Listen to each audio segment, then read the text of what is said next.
আমরা এবারে ঢাকায় আমরা ঈদ উদযাপন দেখলাম সুলতানি আমলের একটা আবহ তৈরি হয়েছে। তো সুলতানি আমলের ঈদ উদযাপন নিয়ে যদি আপনার সুলতানি আমলের ঐতিহ্য ফেরত আনার সাথে বিপ্লবের নতুন বন্দোবস্তের কি সম্পর্ক আছে, এটা আমার নিজের মনে একটা প্রশ্ন আছে। সুলতানরা কি গণতান্ত্রিক ছিলেন, কিংবা সুলতানরা কি সবাই খুব জনহিতকর শাসক ছিলেন, কিংবা সুলতানরা যা করে গেছেন সবই কি খুব ভালো কাজ করেছেন? সুলতানি আমলের নাম দিয়ে প্রথমে একটা মিছিল বের করা হয়েছে, সেই মিছিলে কোনো নারী উপস্থিতি ছিল, ফলে নারী বিবর্জিত সুলতানি আমল বুঝলাম। তারপরে দ্বিতীয় যে ঘটনাটি ঘটিয়েছেন তারা একটা মূর্তি তৈরি করেছেন। রমজানে অনেকে ইতিকাফ করেন, রমজানে অনেকে শেষ 10 দিন আত্মানুসন্ধান করেন, মসজিদে কাটান। এত কিছু করার পরে ওনারা ঈদের দিন 4-5-6টা মূর্তি নিয়ে বাইরে হলেন। কোনো প্রকার ফি ছাড়াই আপনার প্রিয়জনকে টাকা পাঠান সোনালী পের মাধ্যমে। টাকা যাবে দেশে সোনালী পের সাথে। আমরা এবারে ঢাকায় আমরা ঈদ উদযাপন দেখলাম সুলতানি আমলের একটা আবহ তৈরি হয়েছে। তো সুলতানি আমলের ঈদ উদযাপন নিয়ে যদি আপনার এইখানে আমার পরিষ্কার বক্তব্য আছে, সেটি হচ্ছে যে সুলতানি আমলের ঐতিহ্য ফেরত আনার সাথে বিপ্লবের নতুন বন্দোবস্তের কি সম্পর্ক আছে, এটা আমার নিজের মনে একটা প্রশ্ন আছে। সুলতানরা কি গণতান্ত্রিক ছিলেন, কিংবা সুলতানরা কি সবাই খুব জনহিতকর শাসক ছিলেন, কিংবা সুলতানরা যা করে গেছেন সবই কি খুব ভালো কাজ করেছেন? সুলতানি আমলের নাম দিয়ে প্রথমে একটা মিছিল বের করা হয়েছে, সেই মিছিলে কোনো নারী উপস্থিতি ছিল, ফলে নারী বিবর্জিত সুলতানি আমল বুঝলাম। তারপরে দ্বিতীয় যে ঘটনাটি ঘটিয়েছেন তারা একটা মূর্তি তৈরি করেছেন। আপনি যদি ইসলামী শরিয়ার ভিত্তিতে যান, তাহলে ইসলামে মূর্তি নিয়ে মিছিল করা আসলে ইসলামী শরীয়তে নাই। ফলে একটা ইসলামী উৎসবের মিছিলের মধ্যে কেন এতগুলো মূর্তি থাকবে এটা আমি জানি না। এটা কি নতুন বন্দোবস্ত কিনা সেটা আমি জানি না, যে এখন থেকে ঈদের মিছিলে মূর্তি আনা যাবে। সারা মাস রমজানে ত্যাগ সাধনার পরে, তারপরে রমজানে অনেকে ইতিকাফ করেন, রমজানে অনেকে শেষ 10 দিন আত্মানুসন্ধান করেন, মসজিদে কাটান। এত কিছু করার পরে ওনারা ঈদের দিন 4-5-6টা মূর্তি নিয়ে বাইরে হলেন। মিছিলের মধ্যে কোনো নারী নাই, কিন্তু মিছিলে একটা নারী মূর্তি আছে, সেই নারী আবার অ্যারাবিয়ান ড্রেস পরা। সুলতানি আমলে আরবীয় পোশাক পরিধান করে আর আরবীয় রূপকথা, যেটা আমাদের সংস্কৃতির সঙ্গে কোনোভাবে সম্পৃক্ত না। এমনকি এই যে অ্যারাবিয়ান নাইটস, এটার সঙ্গে ইসলামেরও কোনো সম্পর্ক নাই। এটাই সবচেয়ে হাস্যকর ঘটনা। আপনারা যারা অ্যারাবিয়ান নাইটস পড়েছেন আপনারা জানেন, অ্যারাবিয়ান নাইটস একটা সেমি অ্যাডাল্ট সাহিত্যকর্ম, যেখানে নারীর স্তনের বর্ণনা থেকে শুরু করে নারীর শারীরিক বর্ণনা রয়েছে, নানান ধরনের ফোরপ্লের বর্ণনা রয়েছে অ্যারাবিয়ান নাইটস এর মধ্যে। এবং অ্যারাবিয়ান নাইটস কোনোভাবেই ইসলামী সাহিত্য, ফলে আরবের সাহিত্য মানে ইসলামী সাহিত্য, এটা ভাবার কোনো কারণ নাই। অ্যারাবিয়ান নাইটস সবচেয়ে যে তো সেই অ্যারাবিয়ান নাইটস এর রূপকথা, সেই রূপকথার ভিত্তিতে ওনারা প্রথমে এনেছেন কাকে? প্রথমে এনেছেন আলাদিনকে। মজার ব্যাপার হচ্ছে অ্যারাবিয়ান নাইটস আলাদিনের গল্পটা সংযুক্ত হয়েছে চীন থেকে। এটা একটা চাইনিজ নায়ক। অ্যারাবিয়ান নাইটস এর ঘটনাটা চীন থেকে সংযুক্ত হয়েছে। এটা একটা কারণ আছে। গ্যালান নামে যে ভদ্রলোক অ্যারাবিয়ান নাইটস আবিষ্কার করে ইউরোপে জনপ্রিয় করছিলেন, গ্যালান্ডের অ্যারাবিয়ান নাইটস এর যে অনুবাদ সেটা শেষ হয়ে গিয়েছিল, কিন্তু পত্রিকাতে এত ডিমান্ড ছিল, কারণ এটা ছাপা হতো ফ্রান্সে, এবং এত বেশি ডিমান্ড ছিল ধারাবাহিকভাবে ছাপা হয় বলে, যে গ্যালান্ড তখন বিভিন্ন জায়গার রূপকথাকে অ্যারাবিয়ান নাইটস বানিয়ে দিয়ে অ্যারাবিয়ান নাইটসে ঢুকিয়ে দিচ্ছিলেন। অনেকেই বলে থাকেন যে আলাদিনের যে চরিত্রটি, এটি আসলে অন্য জায়গা থেকে অ্যারাবিয়ান নাইটসে ঢুকিয়ে দেওয়া হচ্ছে। এবার আসেন, আলাদিন কিন্তু একটা চোর। তো হ্যাঁ, সে চুরি করত। তো ওনারা চৌর্য যুগের বিরুদ্ধে কথা বলছেন। চৌর্য যুগ টার্মসটা আমি দিয়েছি। শেখ হাসিনার সময় এত চুরি হয়েছে, এত চোর, বহু চোর পালিয়ে গেছে। আপনি জানেন, এসালম তার মধ্যে একজন, আরো চোরেরা গিয়েছে পালিয়ে। তার বহু চোর মন্ত্রী আছে এখনো জেগে ওঠে নাই, গা ভাষা দেয় নাই। 2-1টা দেখলাম যে লন্ডনেই দেখা গিয়েছে, তারা 3-4 জন কয়েকদিন আগে।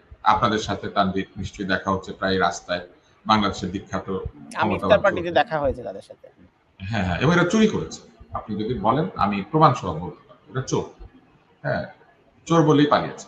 তো এই যে আলাদিন একটা চোর, তো নতুন বন্দোবস্তের মধ্যে আপনি সেই ক্যারেক্টারটাকে নিয়ে আসলেন আরব রজনী থেকে, যে অরিজিনালি চাইনিজ এবং যে কিনা চোর। আচ্ছা, তারপরে একজনকে বানিয়েছে, প্রমাণিত হয়নি, সেই কারণে তাদের না এসালামেরটা প্রমাণিত, সে ব্যাংক লুট করেছে প্রমাণিত। আর হাসান মাহমুদের, আপনি হাসান মাহমুদের জমির দলিল দেখবেন, আমি দেখিয়ে দিতে পারবো উনি কিভাবে লিজিং কোম্পানিকে জোর করে লিজিং কোম্পানির মর্টগেজ প্রপার্টি রাউজানে কিনে নিয়েছেন, আমার কাছে আছে, আপনি চাইলে আমি দেখে দিতে পারি। আমি সরি নাম বলতে বাধ্য হলাম। হ্যাঁ, তো এরকম আরো অনেকের আছে, এগুলো আপনি খুঁজলেই পাবেন। প্রমাণিত হয় না, এটা একটা অযৌক্তিক কথা। প্রমাণিত হয় নাই, কোর্টে ফেস করতো, পালাইছে কেন? তাই না, পালিয়ে গেছে তো, পলাতক, এবং এত মাস পরে জেগে উঠেছে, তাই না? এবার আসেন, আমি যে মিছিলের বক্তব্য ছিলাম সেখানে আসি। তারপরে দিয়েছেন নাসিরউদ্দিন হোজ্জাকে। নাসিরউদ্দিন হোজ্জা একটা টার্কিশ ক্যারেক্টার, এবং নাসিরউদ্দিন হোজ্জা মূলত তুরস্কের জনপ্রিয়। হোজ্জা একজন ব্যক্তি যিনি আসলে ওই টার্কিশ এবং পার্সিয়ান সাহিত্যে তাকে মনে করা হয় যে তিনি গোপাল ভাঁড়ের একজন অ্যানালগ। মানে আমাদের দেশে যেমন গোপাল ভাঁড় অনেক বুদ্ধির কথা বলে, হোজ্জা ওই ধরনের একজন ব্যক্তি। হোজ্জা নানান ধরনের কথাবার্তা বলতেন, তাকে গাধার পিঠে উল্টা করে বসিয়েছে, খুবই ভালো কথা। কিন্তু গাধার মূর্তিটাকে দেখেছেন, এত অশৈল্পিক, এবং হোজ্জাকে একটা কাপড় পরিয়েছে, হোজ্জাকে মূলত একটা টাক্সিডো করিয়েছে। আপনি লক্ষ্য করলে দেখবেন এটা একটা টাক্সিডো। হোজ্জা যে নিচে কোমরে এইভাবে বেল্ট বাঁধা টাক্সিডো পরতেন, এটা কোথায় আছে? এবং হোজ্জার চেহারাটা দেখবেন, হোজ্জাকে তুরস্কে আঁকা হয় গোফ দিয়ে। আমরা তো হোজ্জাকে তুরস্কের রেফারেন্সে নিব, না হলে ইরানের রেফারেন্সে নিব। ইরান এবং তুরস্কে হোজ্জার মূর্তিতে সব জায়গাতে হোজ্জার ছবিতে গোফ আছে, কিন্তু এই হোজ্জা গোফ নাই। এই হোজ্জার সব দাড়ি পাকা, এবং এই হোজ্জা একটা লর্ড ক্লাইভের মতো একটা পাগড়ি পরেছেন, একটা টারবান পরেছেন, যেটা দেখলে হাস্যকর। মানে হোজ্জাকে আমরা যারা পড়েছি, আমি যেমন নাসিরউদ্দিন হোজ্জার একজন ভক্ত, খুবই উইটি। বাংলাদেশি হোজ্জার মোচ নাই, বাংলাদেশে যেমন অনেকেই মোচ রাখেন না। আমি এই জন্য একটা নতুন টার্ম আবিষ্কার করছি, তানভীর, এবং কোন একটা নেতার সাথে এই হোজ্জার মিল আছে, সেটা তারা খুঁজুক, আমার দরকার নাই খোঁজার। কিন্তু এটা যে হোজ্জা না, এটা বোঝা যায়। এখন আমি একটা নতুন টার্ম আবিষ্কার করেছি মিছিলটা হওয়ার পরে, এটা হচ্ছে হোজ্জানো। হোজ্জানো মানে হচ্ছে যে মূর্তিটা হোজ্জার না, এটাকে হোজ্জা প্রমাণ করার চেষ্টা। এই পুরো মিছিলটা শেষ হয়ে যাওয়ার পরে আমি দেখলাম বড় বড় মানুষেরা, বেশ ক্ষমতাবান মানুষেরা হোজ্জাইতে শুরু করেছেন। মানে এই মূর্তি যে হোজ্জার, এটা প্রমাণ করার জন্য ব্যস্ত হয়েছেন। এই যে একটা হাস্যকর মিছিল যে করলেন, বনহুর সাহেব, আপনার নাম বনহুর কিনা আমার সন্দেহ আছে। রোমেন আফাজ একটা তৃতীয় শ্রেণীর একটা উপন্যাস লিখতেন, সেইখানে তিনি নাম দিয়েছিলেন বনহুর। হ্যাঁ, হুর শব্দটা মানে লিঙ্গ ভিত্তিক। হুরদেরকে আমরা নারী মনে করি প্রকৃতপক্ষে। আপনি বনের হুর, আপনি বলেছেন পালাইলে কি প্রমাণিত হয় যে সে চোর? হ্যাঁ ভাই, প্রমাণিত হয়। এই জন্য বাংলা ভাষায় একটা প্রবাদ আছে, চোর পালাইলে বুদ্ধি বাড়ে। ওনারা পালাইছে, আমাদের বুদ্ধি বাড়ছে। আর আমি আরেকটা কথা বলি, আপনারা যারা বঙ্গবন্ধুর একজন অতীব ভক্ত, আমিও বঙ্গবন্ধুর একজন ভক্ত। বঙ্গবন্ধুর আত্মজীবনের মধ্যে বঙ্গবন্ধু বলছেন যে উনি মারামারি করেছেন মুসলমানদের সাথে হিন্দুদের ফুটবল খেলা, সেই ফুটবল খেলার পরে মারামারি হয়েছে, এবং উনি এখানে লিখছেন তার প্রতি উত্তরটি আপনি দিন, তাহলে তারেক রহমান হয় না, উনি যাচ্ছেন না কেন? না, আমি দিচ্ছি। সেটা হচ্ছে যে আপনি যেটা করেন, আপনি মাঝখান দিয়ে ঢুকেন, উত্তরটা শেষ করতে দিবেন। সেটা হচ্ছে যে বঙ্গবন্ধু বললেন যে সে আমার মাথা বরাবর লাথি মেরেছিল, তার লাথি আমারকে মিস করেছে, আর আমি মেরেছি তারটা লেগেছে তার গায়ে, কিন্তু বঙ্গবন্ধু পলায় নেই। তাকে সবাই তখন পরামর্শ দিয়েছিল যে তুমি পালা যাও, কারণ পুলিশ তোমাকে ধরবে। উনি বলছেন না, আমরা মারামারি করেছি, আমি ধরা দিব, শাস্তি হলে শাস্তি হবে। আপনার যদি অপরাধ করার পরে আপনার নৈতিক যোগ থাকে, আপনি পালাবেন কেন? আপনি কোর্ট ফেস করবেন। তারেক রহমান পালিয়ে যাবে, এটা অদ্ভুত কথা বলে। তারেক রহমানকে বের করে দিয়েছে তখনকার যে 111 গভর্নমেন্ট, তারেক রহমানকে বিদেশে চলে যেতে দিয়েছে। সে তো লুকিয়ে কোন বিমানে গিয়েছে, কোথায় গিয়ে মাথাচাড়া দিয়েছে, সেটা তো হয় না। এরা তো পালিয়ে গিয়েছে, এরা তো লুকিয়ে পালিয়েছে। কোন এয়ারলাইন্সে গিয়েছে, কোন টিকিট দিয়ে গিয়েছে, কোনখান দিয়ে ঢুকেছে, কোন দেশ থেকে ফ্রান্সে ঢুকেছে, কোন দেশ থেকে বেলজিয়ামে ঢুকেছে বলে নাই, কোন দেশ থেকে লন্ডনে ঢুকেছে বলে নাই। তো আমরা তো দেখিনি তারা পালাচ্ছে। কিছু ধরা পড়েছেন, আর কিছু পালিয়ে গেছে। এই জন্য আমরা তাদেরকে পলাতে বলছি। একজনকে ডিপোর্ট করা হয়েছে এখান থেকে, 111 গভর্নমেন্ট তাকে পাঠিয়ে দিচ্ছে ওখানে, এবং তারপরে আর ফিরতে দেয়। এই জন্য ফিরতে দিলেই হইতো, কিন্তু এইখানে তো তাদেরকে কেউ বাধা দেয় নাই, কারো কেউ বলেও নাই পালিয়ে যাও, তাই না? তারা পালিয়ে গিয়েছে। এখন যেই সরকার তারেক রহমান সাহেবকে ডিপোর্ট করেছে সেই সরকার তো এখন আর নাই। তো এখন উনি এটা তো এখন ওনার ব্যক্তিগত সিদ্ধান্ত। আমি তো সেই লোক না, এটা আমার জিজ্ঞেস করলে তো হবে না। আপনি লন্ডনে থাকেন, যিনি এই প্রশ্ন উত্তর দিচ্ছেন, আপনার উচিত সোজা গিয়ে ওনারা জিজ্ঞেস করা, উনি তো এখানে আছেন। ধন্যবাদ। তো আপনি এই যে ঈদের যে আমেজ একটা উৎসব দেখা গেল এবং সামনে আমরা জানি পহেলা বৈশাখের মঙ্গল শোভাযাত্রা নিয়েও নানা ধরনের আলোচনা চলছে। এই শোভাযাত্রাটি কি মঙ্গল শোভাযাত্রা হবে নাকি বৈশাখী শোভাযাত্রা হবে না নববর্ষ শোভাযাত্রা হবে, নানা রকম কথাবার্তা হচ্ছে।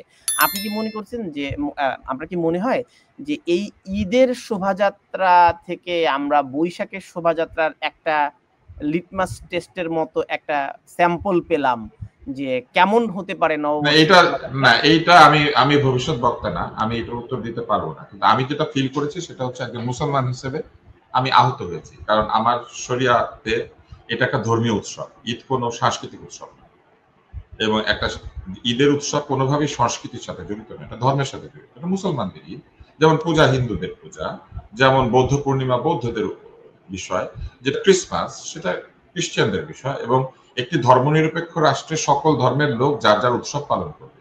কিন্তু একজনের উৎসবের মধ্যে আরেকজন ঢুকে পড়ে তার উৎসবের মধ্যে অন্য কিছু প্লেস করতে পারে না। তেমনি রমজানের মতো একটি পবিত্র মাস শেষে আপনি যদি অনেকগুলি উদ্ভট ক্যারেক্টার নিয়ে, যার সাথে আমাদের ধর্মেরও সম্পর্ক নাই, যার সাথে আমাদের সংস্কৃতির সম্পর্ক নেই, আমি কিন্তু পরিষ্কার বলেছি আরব উপন্যাসের সঙ্গে ইসলামী সাহিত্যের কোনো সম্পর্ক নেই। আরব উপন্যাস ইজ এ সফট পর্ন, ঠিক আছে? অতএব এই ক্যারেক্টারকে নিয়ে আসার কোনো যুক্তি নেই। আপনি আরব এবং পারস্য উপন্যাস যদি আমাকে বলেন, আমি লাইন থেকে লাইন বলতে পারবো, কারণ এটা ছোটবেলায় আমরা গল্পের বই মনে করে পড়ে আমরা বড় হওয়ার পরে বুঝতে পেরেছি যে এটা প্রকৃতপক্ষে গল্প না, এটা ভিন্ন বস্তু। হ্যাঁ, তো এইখানে আমি মনে করি যে এটা বরং একটা ক্ষতিকর কাজ হয়েছে, এটা উচিত হয়নি। দ্বিতীয় হচ্ছে যে ক্যারেক্টারগুলিকে আনা হয়েছে সেগুলি হাস্যকর, এবং এগুলোকে যেভাবে প্লেস করা হয়েছে সেটা আরো হাস্যকর। ফলে এইটার সাথে ওইটার কোনো সম্পর্ক নাই। পয়লা বৈশাখ একটা সাংস্কৃতিক উৎসব, বাঙালিরা এটা করে, হিন্দু মুসলিম বৌদ্ধ খ্রিস্টান সকল বাঙালি তারা এটা করে। এবং এই সরকার কিন্তু এটাও বলেছে যে এই পয়লা বৈশাখ উৎসবের সাথে পাহাড়ি যারা সমতলে বাস করেন না, যারা বাংলাদেশে ক্ষুদ্র জাতি আছেন, সেই ক্ষুদ্র জাতির লোকেরাও তারা পালন করেন, সেটাও নাকি তারা এবার পয়লা বৈশাখে পালন করবে। অতএব এটা তো পরিষ্কার বোঝা যাচ্ছে যে এর সঙ্গে পয়লা বৈশাখের সাথে ধর্মের কোনো সম্পর্ক নেই। ধর্মের উৎসবটা সবাই পালন করতে পারে, তাই না? অতএব পয়লা বৈশাখের মিছিলের সাথে এই মিছিলের বা এটার কোনো লিটমাস কিংবা এটার কোনো অ্যাক্রোলিন টেস্ট কিংবা অন্য কোনো টেস্টের কোনো সম্পর্ক না। যেমন পহেলা বৈশাখে আবু সাইদের প্রতিকৃতি থাকবে বা তার আদলে শোভাযাত্রায় আবু সাইদের প্রতিকৃতি থাকবে এটি নিয়ে বিতর্ক ছিল, এখন শোনা যাচ্ছে সেটি থাকবে না। তো মঙ্গল শোভাযাত্রা যেটি ইউনেস্কো কর্তৃক স্বীকৃত হয়েছে সেই নামটির পরিবর্তনের কথা এসেছে। তো আপনি কি মনে করেন যে প্রত্যেকটা জায়গায় এই যে আপনি কি কোনো সাংস্কৃতিক আগ্রাসন দেখতে পান কিনা? আচ্ছা, আমি আসি সাংস্কৃতিক আগ্রাসনের আগে আমি বনহুর সাহেবের উত্তর দিই। বনহুর সাহেব একটু আগে স্বীকার করেছেন এটা ওনার নাম না। যে লোকের নিজের নাম প্রকাশ করার সাহস নাই সে অন্য লোককে নানান ধরনের প্রশ্ন করে। আগে নিজের নাম নিয়ে আসেন, ছবিটা দেন, তারপরে প্রশ্ন করেন। আমি এই লুকিয়ে থাকা ফেক বুকের এই ফেক আইডির অ্যান্সার দিতে আসলে পছন্দ করি না। দ্বিতীয় উনি বলেছেন যে শেখ হাসিনাকেও বের করে দিয়েছে হেলিকপ্টারে করে। শেখ হাসিনা বের হয়ে যান নাই, কারণ ওনার পক্ষ থেকে দাবি করা হয়েছে যে উনি নাকি প্রধানমন্ত্রী আছেন, উনি পদত্যাগই করেন নাই, এইসব দাবি করা হয়েছে। অতএব উনি নিজে প্রধানমন্ত্রী, ওনারে কে বাইর করে দেবে? উনি স্বেচ্ছায় গেছেন। এইবার আসেন ইয়েতে আসে, উনি স্বেচ্ছায় গিয়েছেন, উনি তো দাবি করেছেন যে উনি এখনো প্রধানমন্ত্রী। উনি সরকারি হেলিকপ্টারে করে গিয়েছেন এবং সরকারি ব্যবস্থার ভিতর দিয়ে গিয়েছেন। তার মানে ওনাকে কেউ বের করে দেয় নাই, উনি নিজের থেকে গেছেন, উনি নিজে যেতে চাইছেন তাই গেছেন। কারণ যাওয়ার সময় উনি একা যান নাই, সাথে আবার তার বোনকে নিয়েছেন, তার আত্মীয় স্বজনকে নিয়েছেন। অতএব ওনার যাওয়া আর এই যাওয়া এক না। অহেতুক আমাকে দিয়ে আজে বাজে কথা বলেন না বনহুর সাহেব। আপনি আগে আপনার নামটা বদলান, এটা খুবই থার্ড ক্লাস টেস্ট। এই যে রোমেন আফাজের একটা ক্যারেক্টার বনহুর, যার কিনা দুইটা বউ, একটার নাম মনিরা আর একটার নাম নুরি। হ্যাঁ, একটা জঙ্গলে থাকে, একটা শহরে থাকে। বুঝতে পারছেন তো? আমি এগুলো জেনে কথা বলি, আজগুবি কথাবার্তা বলে না, একটু রুচির উন্নতি করেন। তানভীর যেটা প্রশ্ন করেছিলেন সাংস্কৃতিক আগ্রাসন, এখানে আগ্রাসনের কিছু নাই, এগুলো হচ্ছে পলিটিক্যাল মিস্টেক, এগুলাকে বলে পলিটিক্যাল কারেক্টনেসের অভাব। আপনি যদি একটা ভিন্ন ন্যারেটিভ দাঁড় করাতে চান, সেই ন্যারেটিভ দাঁড় করাতে গিয়ে আপনার কোনো প্রয়োজন নাই এসব উদ্ভট ক্যারেক্টারের আমদানি করা। আপনি মিছিল করবেন আনন্দের সাথে, ঈদের মিছিল করেন, সেই ঈদের মিছিলে আপনি রমজানের রোজার শেষে এলো খুশির গান গান। আপনি যদি ভালো সিনেমা বানাইতে পারেন আপনি সিনেমা বানান, আপনি যদি ভালো আরো গান লেখাইতে পারেন আপনি গান লেখান, তাই না? আপনি যে যারা গান গেয়েছে না, র্যাপ গেয়েছে, আপনি এই ঈদের উৎসবে ঈদের র্যাপ গান তৈরি করেন, তাই না? সেগুলা করেন। আপনার কোনো দরকার আছে সুলতানি আমলে কেমনি ঈদ হইতো সেটা ফেরত আনতে হবে? সুলতানি আমলের ঈদের সাথে বাংলাদেশের আজকের স্বাধীনতা এবং আজকের বিপ্লবের কি সম্পর্ক? সুলতানদেরকে পুনরুদ্ধার করার জন্য বিপ্লব হয়েছে। সুলতানরা কি বাঙালি ছিলেন? অধিকাংশ সুলতান তো বাঙালি ছিলেন না। ফখরুদ্দিন মোবারক শাহ কি বাঙালি? গিয়াসউদ্দিন আজম শাহ কি বাঙালি? ইতিহাস না পড়ে যদি আপনি আজকে ইতিহাস নির্মাণ করতে চান তো বড় মুশকিল।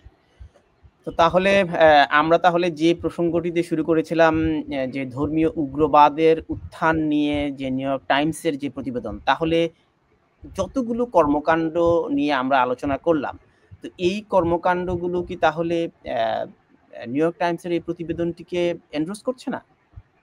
শেষ মন্তব্য। নিউ ইয়র্ক টাইমসের প্রতিবেদনকে এন্ডোর্স করার সঙ্গে এই মিছিলের সম্পর্ক নাই। নিউ ইয়র্ক টাইমসের প্রতিবেদনকে এন্ডোর্স করছে বা নিউ ইয়র্ক টাইমসের প্রতিবেদনকে এন্ডোর্স করেছে আসলে সরকার নিজে, এখন যারা অন্তর্বর্তীকালীন সরকার আছেন তারা নিজে। কারণ তারা এই ঘটনাগুলি বাংলাদেশে ঘটতে দিয়েছে। নিউ ইয়র্ক টাইমসকে তারা কিন্তু বলেন নাই তারা মিথ্যা লিখেছে, আপনি লক্ষ্য করলে দেখবেন। বলে নাই যে তোমরা কোনো ঘটনা লিখেছো যেটা ঘটে নাই বাংলাদেশে। তারা বলেছেন দুইটা ঘটেছে, একটা ঘটেছে, মানে তারা আগের মতোই সরকারি প্রেস নোটের মতো বলতে চেয়েছেন এগুলি বিচ্ছিন্ন ঘটনা। আগের সরকারের প্রতিবাদ করলে, আগের সরকারের নামে কেউ কিছু লিখলে তারা বলতো এটা বিচ্ছিন্ন ঘটনা, এরাও সেটা বলার চেষ্টা করেছে এটা বিচ্ছিন্ন ঘটনা। কিন্তু ঘটনা আসলে বিচ্ছিন্ন না। একটা রাষ্ট্রে যখন কোনো ঘটনা এরকম ঘটে তখন বুঝতে হয় যে এই ঘটনাগুলি বিচ্ছিন্নভাবে ঘটছে না। প্রচুর রিল আছে, প্রচুর ভিডিও আছে যেখানে লোকজন বলছে যে তারা এখন এটা কায়েম করবে, সেটা কায়েম করবে, ওইটা কায়েম করবে। ধর্ম সম্পর্কে ভালো করে না জেনে অনেকেই বলছেন যে তারা ধর্মরাষ্ট্র কায়েম করবেন। এই বিষয়গুলি অ্যালার্মিং। যাই কায়েম করেন না কেন ভোটের মাধ্যমে করতে হবে। বাংলাদেশের অধিকাংশ জনগণ যা চাইবে বাংলাদেশ সেইভাবে পরিচালিত হবে। ভোট চাইলে ভোট না দিয়ে আপনি যদি বলেন যে ভোট চাইলে তুমি খারাপ কিন্তু ভোট ছাড়া আমরা যা যা করি সব ভালো, তাহলে এটা অগণতান্ত্রিকতা। যে কারণে আগের সরকারকে আমরা দোষী করছি সে একই কারণে এই সরকারের দোষী হবে যদি তারা ভোটকে অগণতান্ত্রিক দাবি বলে। যে কোনো নাগরিকের, যে কোনো বাংলাদেশের না শুধু বাংলাদেশের ছাড়াও যে কোনো দেশের যে কোনো নাগরিকের গণতান্ত্রিক দাবি হচ্ছে ভোট। কারণ ভোট ছাড়া জনগণ তার রায় দিতে পারে। ফলে জনগণকে ভোট দিতে হবে এবং ভোট হতে হবে ফেয়ার প্লেইং গ্রাউন্ডে, ইনক্লুসিভ ভোট, যেখানে সবাই অংশ নিতে পারবে নির্ভয়, এবং তারপরে জনগণ সিদ্ধান্ত নিবে কাকে রাখবে কাকে রাখবে না। জনগণ যাকে পরিত্যক্ত ঘোষণা করবে সে পরিত্যক্ত হয়ে যাবে, জনগণ যাকে রাখবে সে থাকবে। এইটাই হচ্ছে ঘটনা। আপনি দেশের নাম বদল করার সময় বলবেন প্রজাতন্ত্র ভালো না, জনগণতন্ত্র, কিন্তু নির্বাচনের কথা বললে বলবেন যে না নির্বাচন চাই না। তাহলে জনগণতন্ত্র কেমনে হবে? তাহলে তো জনগণতন্ত্র হবে।